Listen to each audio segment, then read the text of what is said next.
Hi and welcome back to my channel. I'm Simon and today I am back with the first of the parallel reads videos that Mum and I are doing, reading the Booker Prize shortlist together yet separately. It will make sense, I promise. The first pick we've gone for is Held by Anne Michaels. I have read Anne Michaels before and very much enjoyed her when I read Fugitive Pieces when Mum and I, goodness me, Mum and I have done a lot of reading together, haven't we? Mum and I read all of the Women's Prize winners when they celebrated their 25th year. It's their 30th year coming up, which is very exciting. And I really loved that. I've heard really mixed things about this book, and interestingly, all the mixed things I've heard, good and bad, have made me want to read the book all the more, partly because I'm so fascinated why some people don't get this at all, and also because on the polar opposite end of the spectrum, some people are like, oh my god, this book is amazing, it's like autumn in a book, and it's told in vignettes, which is very much my kind of thing. I think the plan is that we both will talk about what our expectations are of the book beforehand, and then catch up not too far off the beginning, definitely in the middle, and definitely at the end without spoilers. And I should say, I'm saying I think we're doing it at the beginning. It depends what constitutes the beginning, because in my head, talking about the book at the beginning is before you've read it.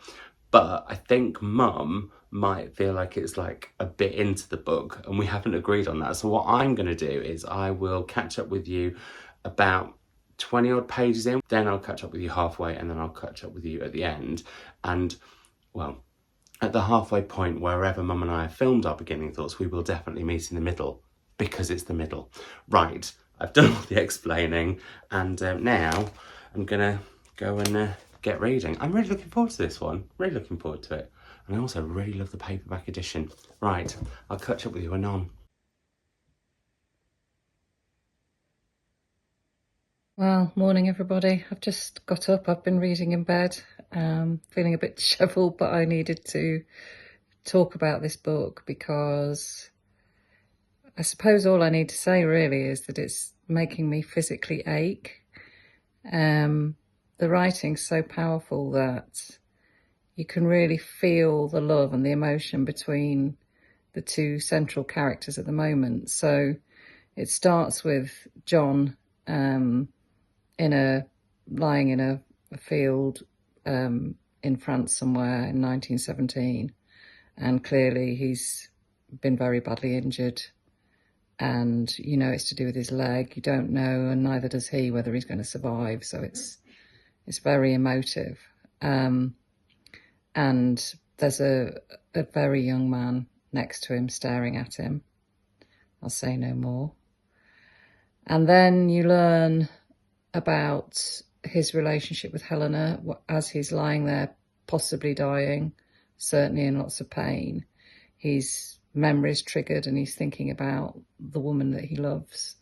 And there's this fantastic motif, I've read about 50 odd pages now, of her night dress, and the way he just keeps referring to that, or it keeps appearing in his memory, is just, I don't know, it's really triggered me emotionally. So he's thinking about her, and then the next section you move forward to 1920 and North Yorkshire, which is where he's from, I think, and it's focusing on him and Helena trying to sort of continue their existence in the light of his injury. So he has survived, and I'm not spoiling anything there because it's on the back of the book.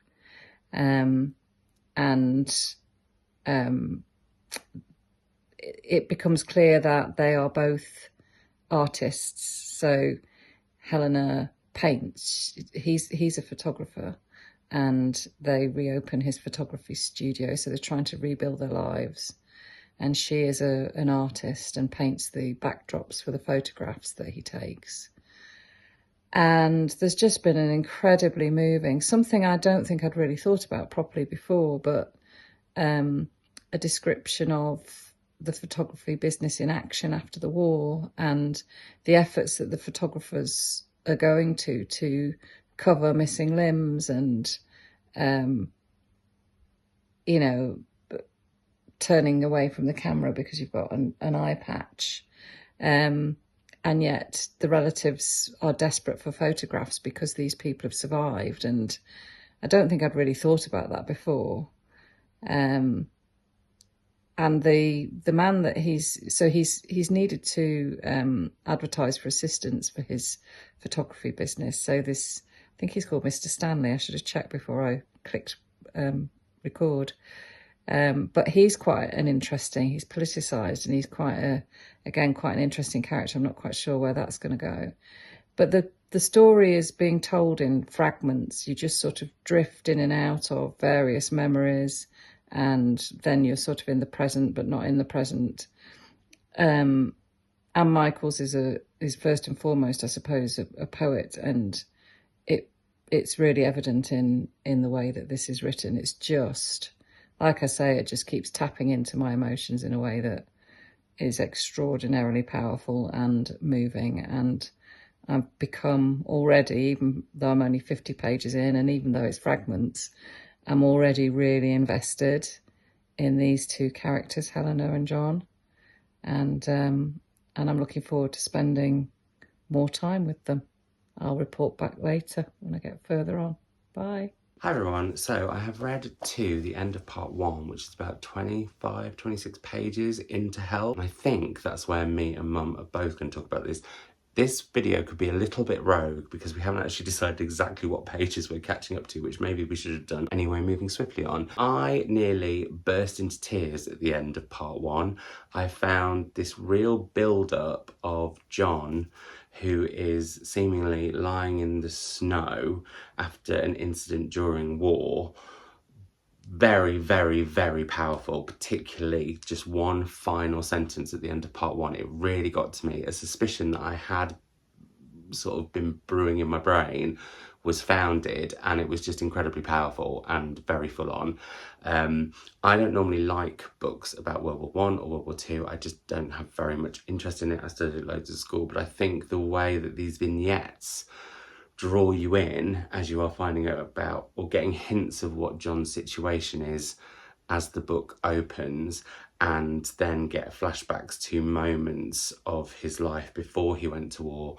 There's one gorgeous line that really got me as well early on, where he's talking about his, I don't know if she's his wife yet or his fiancée, she isn't at the time anyway, but how she stops reading the book that she was reading on their first date and doesn't finish it out of superstition for their relationship, and almost like she doesn't want their relationship ever to end, so she doesn't want that book ever to end. I found that incredibly moving, and there are some very kind of nice bookish nods, I would say, sprinkled throughout. The writing is beautiful. I will say I am sometimes a little bit adrift, a little bit lost. I'm not feeling particularly, sorry for the pun, held by the prose or the, I guess, the vignettes, which I love. I love a vignette book. I think I prefer it when they're quite condensed and crystallized, so they're quite formed but still beautiful. These are shadowy and shifting and a little bit vague in parts, so you sort of feel, yeah, adrift. That's the best word I can kind of come up for how I'm feeling as I get to know John and his situation. But I think that's intentional because it feels like he's drifting in and out of sort of consciousness, and so you're just getting all of these different moments that you're putting together. And I love a patchwork book. I love it when a book does that, and this is definitely one of those books. I'm really intrigued to see where it goes. There are some lines that just make you really, really sort of stop and think. I know Mum talked about the opening line in her judging the book of Shortlist by the first line video, which I'll try to remember to link down below. But yeah, the writing is beautiful, if, like I say, a little bit, I don't want to say floaty, it almost feels like, but then that sounds as disparaging as flowery. But it's, you can tell that Anne Michaels is a poet.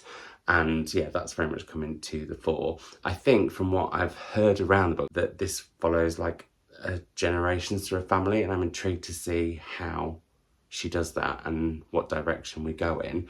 So yeah, I would like to feel a little bit, like I said, a little bit more held by it, a little bit more sort of in, and I'm not quite there yet, but I think that will build up maybe as the book goes on. I shall report back. Do I think Mum will be enjoying this? Probably. She does like beautiful prose, don't we all? And I think she will enjoy that sort of adriftness. I like to be more anchored. She's more off at sea. So anyway, yeah, I'm looking forward to reading more, and I hope Mum is enjoying it and really intrigued by what she'll be making of it, definitely. I mean, for all I know, she could be absolutely hating it, but we'll see.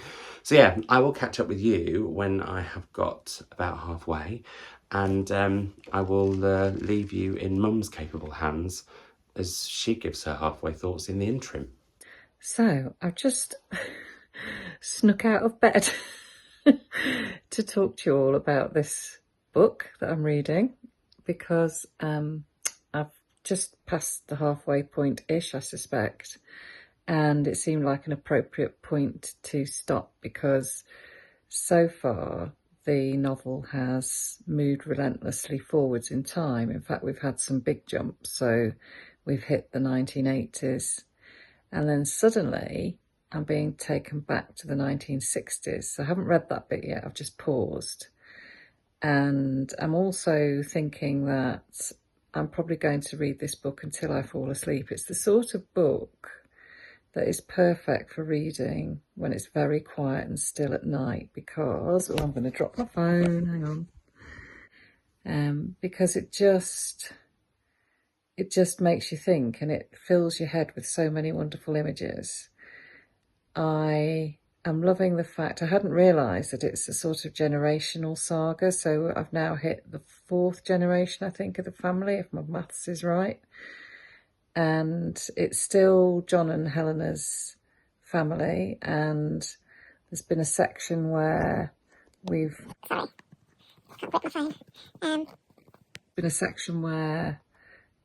seen Helena in old age, which I found really, really interesting, and she meets this fascinating, if very difficult, character.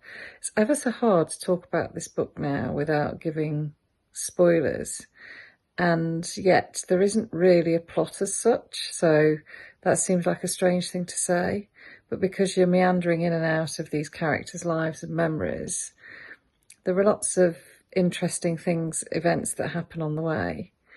There's another wonderful, romantic, beautiful relationship shaping in the last section that I've read. So there's an awful lot in this novel about love. There's an awful lot in this novel about art. Lots of the characters have some sort of artistic or creative, they'd be called creatives nowadays, creative bent. And I'm really enjoying that. We've got a character who's a journalist, but also we've got medics as well. So the point about that, I suppose, is that it's allowing Anne Michaels to talk a lot about war. All the way through this novel, there are the ripples and repercussions of war particularly on civilian life. And the idea that when you return from a war zone or somewhere where, war is happening, the way that affects your feelings for the people around you, but also the way it makes you question your existence, and question the way the world works. So it feels important because, on the news tonight, there's been the situation getting very concerning with Israel, Palestine, Lebanon, and also Putin making various declarations about, nuclear war. So it just seems like this book is thinking about the impact, not on the front line, but in the sort of the sphere of normality in inverted commas. So yeah, I'm just thoroughly involved in it, and as I say, I know that I'm going to read myself to sleep with this book now. I suspect that I might not be able to go to sleep until I've finished it. So I guess I'll be reporting back in the morning and letting you know how I've got on. So there we go. Morning everyone, so I am now midway through Held, and the last 90 pages have been interesting because they have both in some ways really worked and in some ways really not worked. So the sort of the narrative from John of this dispersed in and out of the past, in and out of the present, in and out of consciousness carries on in the next sort of segment of the book. And some of it I liked, some of it I felt a bit lost like I had in the first section. However, it starts to get more and more focused, interestingly, as the story turns to photography, which is what John ends up doing when he's back in Yorkshire. And something that I loved was this story of how in some of the photographs he takes, these sort of spirits of people appear, which seems to tie in with this theme that Anne Enright has, and Michael's, not Anne Enright, and Michael's has about death, life, the afterlife.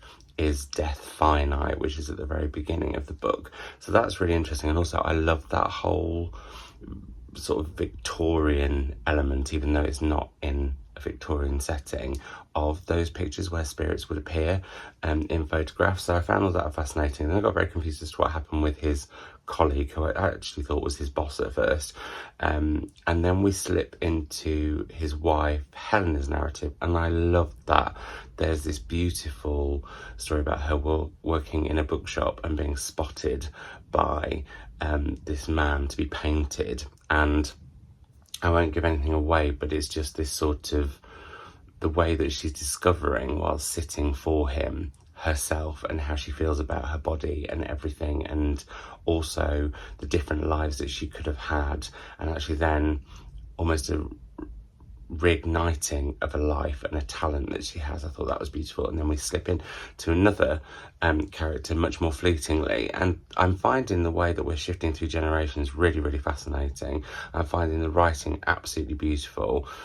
Anne Michaels, I've got it right that time, Anne Michaels knows what, like, prose, and I think I've talked about this before, I love novels written by poets, and the language is beautiful. Sometimes I will say it's still a little bit, I don't always 100% feel like I'm concretely set with the characters because of the vignettes and it being quite fleeting, and also I think because some of the prose is a little flowery, I want to say, and that's often used in a disparaging way. I don't mean it in a disparaging way, but I just think it adds to this sort of otherness, I guess, of the book, and this sort of floating in and out of different characters and members of this family and descendants as we go on.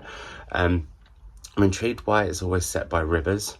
I haven't quite caught onto that theme, and I'm sort of annoying myself with it because I'm like, why? But actually, maybe I don't need to overthink it and just enjoy it. I mean, imagine. But yeah, that's where we're at with this. I'm looking forward to reading the next part. I really love how love is looked at. Love of partners, love of children, love of parents, love of, yeah, I'm loving that. And also there's definitely, as we go through the descendants, there's sort of discussion around what we inherit. Some things that are very obvious that we see from our parents, some things less obvious from the generation above, etc, etc. So yeah, that's my thoughts, and I will have more when I'm finished. I've got about, just under half of it to go. Well, hello. I'm probably screwing my eyes up because I've just been blabbing away to my phone for about 4 minutes, not having pressed record, but there we are, I am a numpty.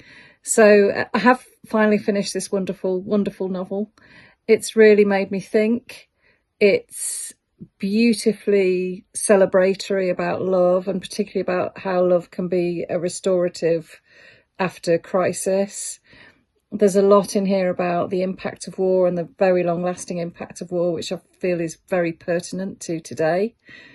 I loved the way that she zigzagged from 1902 all the way through to 2025.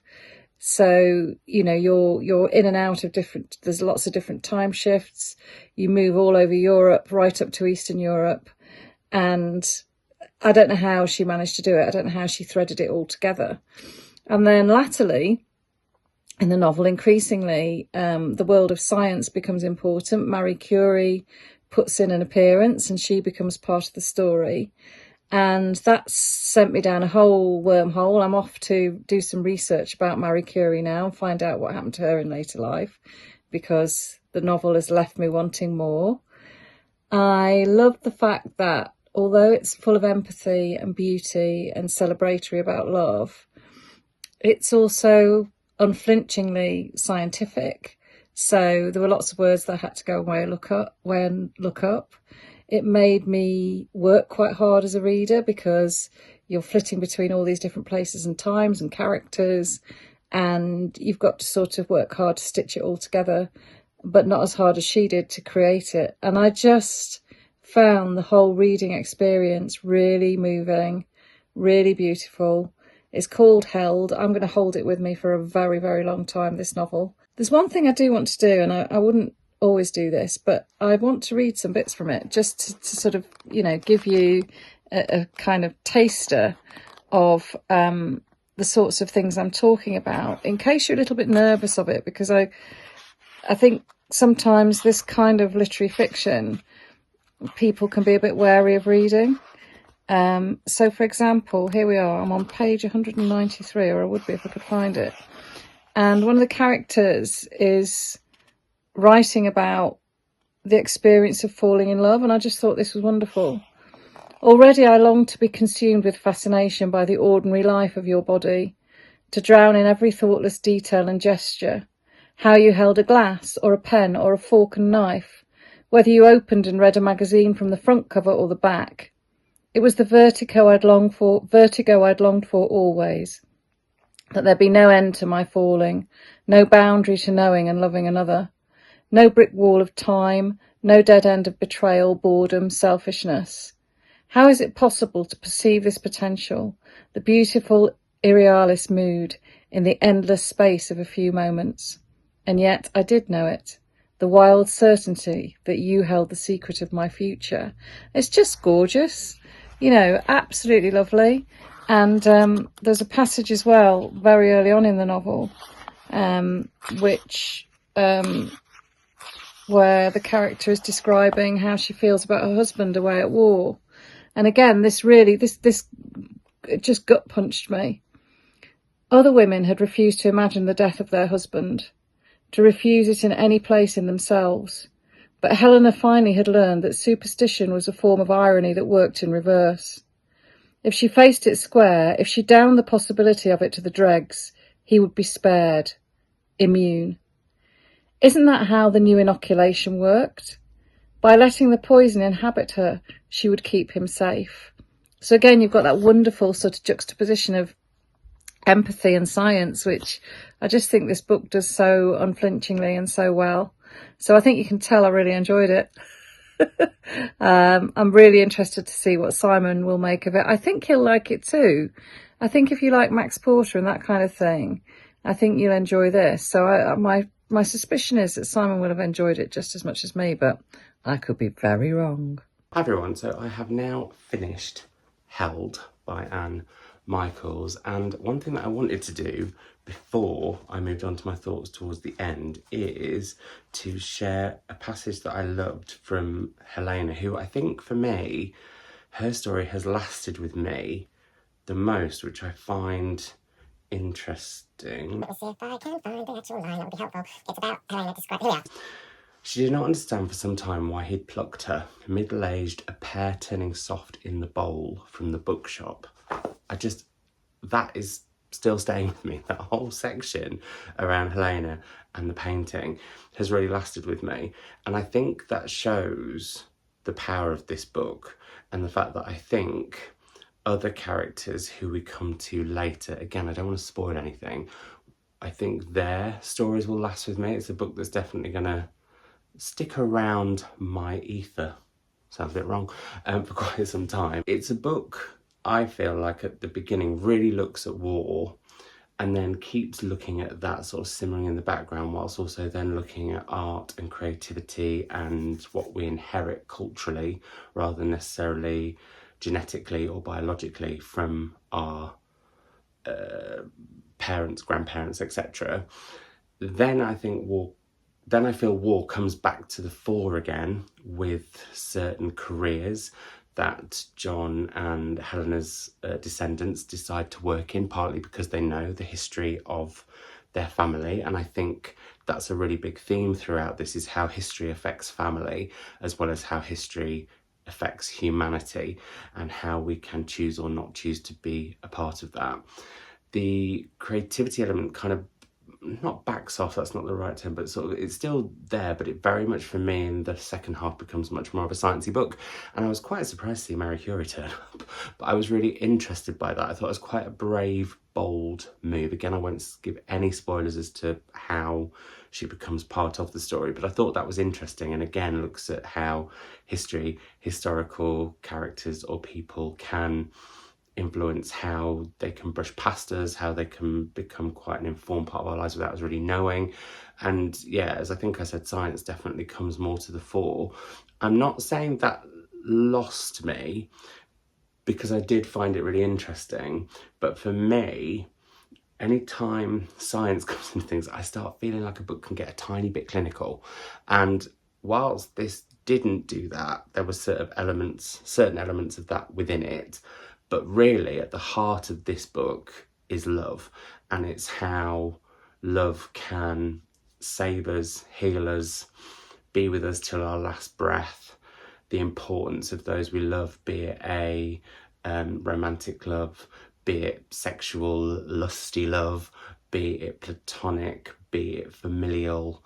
All the different types of love are in this book. And I think the way Anne Michaels does that is quite incredible. I will say it didn't feel like autumn in a book, but it's definitely a book that made me think, will keep making me think, I'll probably keep thinking of, and one that is, for me, one of those delightful books where you have to work to put the story together. This is, for me, it's like Anne Michaels is leaving all these threads of different lives and parts of their lives, and you're putting them all together to create this patchwork of riches. And yeah, I really, really, really enjoyed this overall. It's not a perfect book, but I don't believe in those, as you know. And I do think sometimes it was quite hard to put the threads together and sometimes work out your footing. And I did feel, as I think I mentioned before, adrift quite a few times with this book. But I don't think that's unintentional necessarily, because our lives come together, they drift apart, I don't know, there's something about this book that I feel really reflects life, love, death, creativity, science, and dare I say, without this sounding grandiose or pretentious, humanity in a way.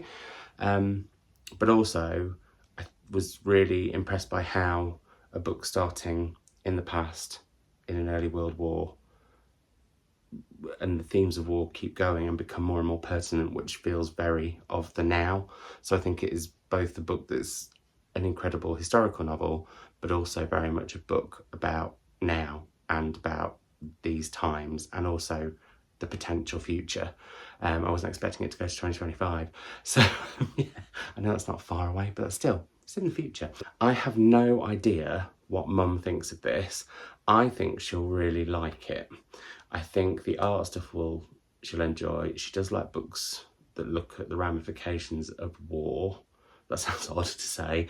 And she's married to a science teacher, my former science teacher, so she may have enjoyed the sciencey stuff. But I'll be interested to see if she mentions the fact that it is a book that's kind of quite historical, but also quite now, because that's the lasting feeling I'm left with. And I think that's a really deft thing that Anne Michaels has done. And I don't feel like I've seen it that often. If there's any other books that you feel like are really historical, but also very much of the now, without also, I should say, with it being alternating chapters of each, I would love to know this sort of threads of descendants that you have to patchwork together that very much look at the past, the present, and the ripples in between. I would love a lot more recommendations of, but not, like I said, alternating chapters, because that seems, I won't say too obvious, but that's where I think I love alternating stories. It makes it sound like I didn't then, but this I think is all the more powerful because it isn't. So for me, it feels a bit, I don't know, richer for it in some way. I don't know. Anyway, I've got to have more time thinking on it. I'm really looking forward to seeing what Mum's thoughts are. I'll only know not long before you do when I edit this. So yeah, anyway, in the comments, please let me know your thoughts on Held, and Mum and I will get back to you. Also, let me know your thoughts on our thoughts and where they've come together, where they've not, where the commonalities are, because I will not know until literally I have edited this video. But anyway, I hope you're all doing super duper well, and I will see you in another video very, very soon. Bye.